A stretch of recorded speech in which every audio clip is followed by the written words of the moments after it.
Hello everyone, we're going to go ahead and get to the activity part of the reading for the Reading Writing Workshop book. Okay, you might hear some noise. It's my son. You want to say hi? Hi. All right. Let's go ahead and do ask and answer questions. Asking and answering questions can help you check your understanding of complex scientific text. You can ask yourself what the main ideas are or whether you need to reread a section of text. So it helps sometimes when you're reading if you ask a question and say, you know what, I might need to reread this section to find the answer. For example, in the last paragraph in the section Deep Diving on page 411 of Mysterious Oceans, it asks several questions about oceans, and you may wonder how to find the answer. So it says, the deep ocean is also a mysterious environment that remains largely unexplored. Well, I might ask, well, there's a lot of reasons why, or there must be reasons why, we know so little about ocean life. So I'm going to ask the question, why is the deep ocean so mysterious? And I might need to I will need to reread the section to try to answer the question. So I want you guys to go ahead and reread the first two paragraphs of Deep Diving on page 411 and answer, why is the deep ocean so mysterious? Well, let's go back to page 411. Deep diving. Okay? If I look right here in this paragraph, let me see if I can highlight it so you guys can see what I'm talking about. If I look at the following paragraph, I'm going to highlight it in yellow. It says the ocean floor is varied, consisting of vast plains, steep canyons, and towering mountains. It also has volcanoes. It's a harsh environment because of its frigid temperatures and lack of sunshine. I know that it's a mysterious environment because of the following. It is frigid temperatures, harsh environment, volcanoes.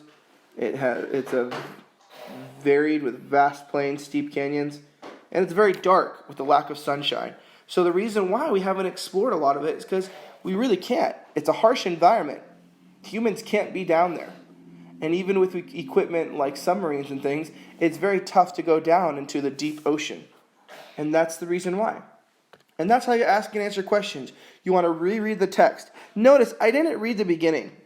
The beginning was just an introduction. It didn't answer that question. It has nothing to do with my question. So I don't need to reread that. This section talks a little bit about what the deep ocean is, but doesn't talk about why we can't explore it. This paragraph here is the only one that talks about why it's a mysterious environment that remains largely unexplored. So this paragraph is the one that answers the question. Therefore, this is the paragraph that I'm going to reread. All right, and that's ask and answer questions. Let's go ahead, let's go to the next page. Hey, stop that. Next one is cause and effect. To figure out cause and effect relationships in a text, first look for an event or action that makes something happen. This is the cause. Then look for what happens as a result of that cause. This is the effect. Words and phrases such as because of, as a result, if then, or when can signal cause and effect. And guys, we know this is review. We've done this all year long.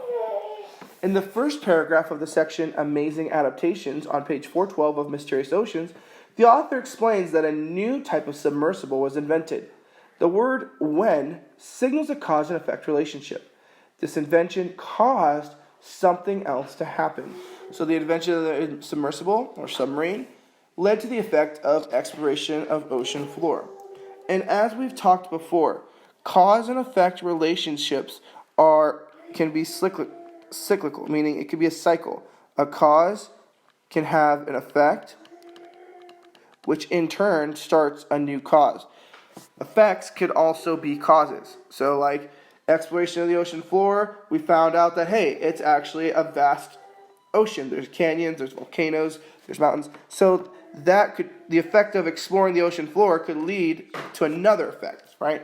Because we're exploring the ocean floor, see how it's a cause? Because we're exploring the ocean floor, we find out, it's a varied environment down there with canyons, valleys, volcanoes, and whatnot. Okay? So I want you guys to reread the rest of the section, Amazing Adaptations, on page 412. Identify the cause and effect relationships explained in these paragraphs. And you're going to go to page 272, and you're going to use your cause and effects there. You're going to give me 1, 2, 3, 4 causes and 4 effects. So you're going to reread this section right, I think it's right here. Amazing adaptations. Oh, I'm sorry, it's over here. So I can put it down right here, so you guys can pause this video if you need to. Let me see if I can get all of it. No. Okay. So there you go. I think that's the best I can get it. Let me see if I can get the full screen. There you go. That should help. So if you need to pause right now and reread that, and then go to page, I believe it was 272 in your practice book, and I want you to give me 4 causes and effects. Okay? Go ahead and do that now. And when you're done, sorry, it's going to be this page right here, 272.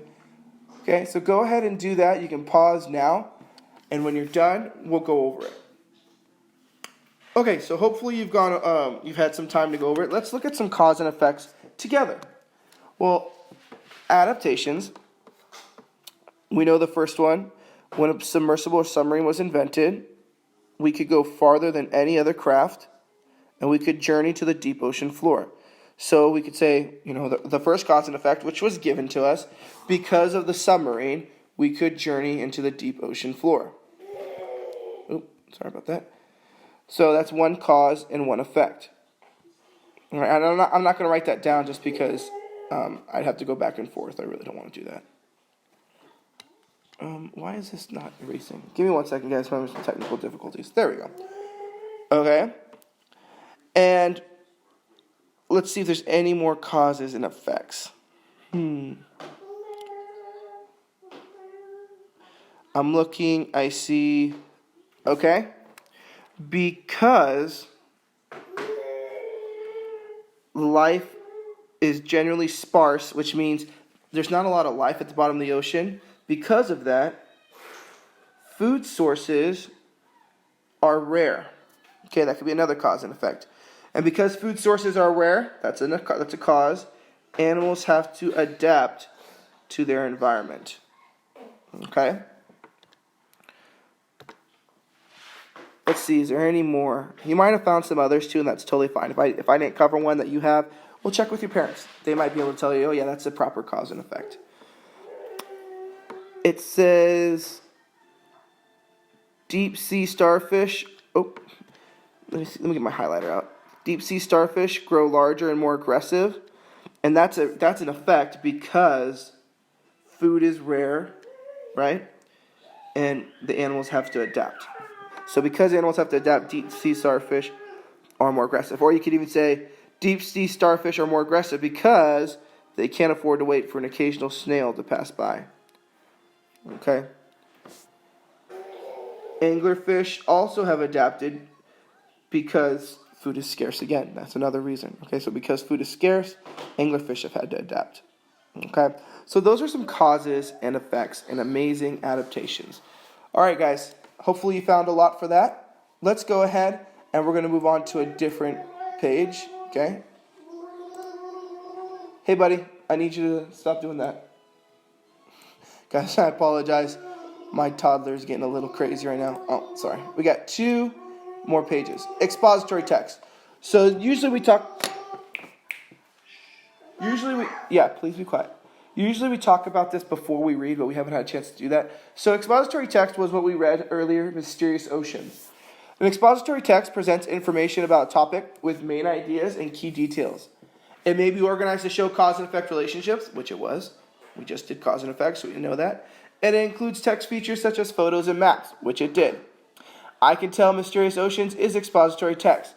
The text gives information about oceans and includes main ideas and cause and effect relationships, and a map that gives visual information. And this map is a flat picture of an area. Most of maps have a title. They also have a scale to show how many inches equal a mile. And a compass, which tells you the directions, and a key that explains different colors and symbols. And we went over the map earlier. All right. And now we're going to talk about context clues, and this is the next thing we're going to do. Can you stop, please? So we're going to do context clues. It says, if you read, and you know what, guys? We'll do context clues in the next video. So thank you for watching the first 3 parts. We're going to do the last one after.